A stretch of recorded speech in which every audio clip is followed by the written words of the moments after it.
Bateau nyonso bolukelenga mabe na neo ezoki négocier. Vous avez vu, hein? Vous avez carrément échoué. Un petit conseil, ne répétez plus jamais ça. Kosala, koluka wa problème nanga te okokate. Koluka no wa problème te kotela nonga ba kalte. Ezana bat musu batela ka bango kalte. Yala bat musu abundisa ka bango te. Okweya kaka. Ezana bat musu ba mise à part de l'Éternel.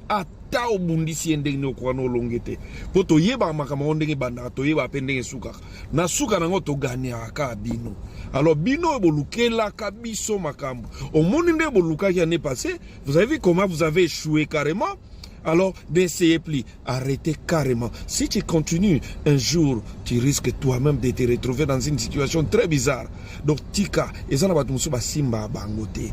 O simbinga, et alors le simbi prine l'anzambe quoi. Donc voilà, tika, chikako.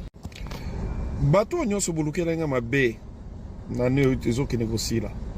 Vous avez vu, hein? Vous avez carrément échoué. Un petit conseil, ne répétez plus jamais ça. Kosala, koluka wa problème nanga te okokate. Koluka no wa problème te kotela nonga ba kalte. Ezana bat musu batela ka bango kalte. Yala bat musu abundisa ka bango te. Okweya kaka. Ezana bat musu ba mise à part de l'Éternel. Ta obundisi ndenge okwano longete. Poto yeba makambo ndenge banda to yeba pendenge suka. Na suka nango to gania ka bino. Alors bino bolukela ka biso makambo. Omoni nde boluka qui année passée, vous avez vu comment vous avez échoué carrément.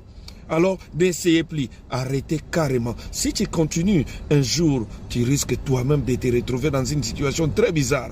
Donc tika, ezana batumusu ba simba bangote. O simbinga, et alors le simbi prine l'anzambe quoi. Donc voilà, tika, chikako.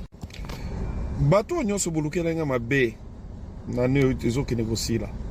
Vous avez vu, hein? Vous avez carrément échoué. Un petit conseil, ne répétez plus jamais ça. Kosala, koluka wa problème nanga te okokate. Koluka no wa problème te kotela nonga ba kalte. Ezana bat musu batela ka bango kalte. Yala bat musu abundisa ka bango te. Okweya kaka.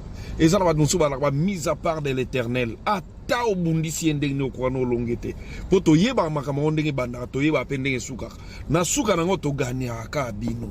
Alors bino bolukela ka biso makambo. Omoni nde boluka qui année passée, vous avez vu comment vous avez échoué carrément. Alors n'essayez plus, arrêtez carrément. Si tu continues, un jour, tu risques toi-même de te retrouver dans une situation très bizarre. Donc tika, ezana batumusu ba simba bangote. O simbinga, et alors le simbi prine l'anzambe quoi. Donc voilà, tika, chikako.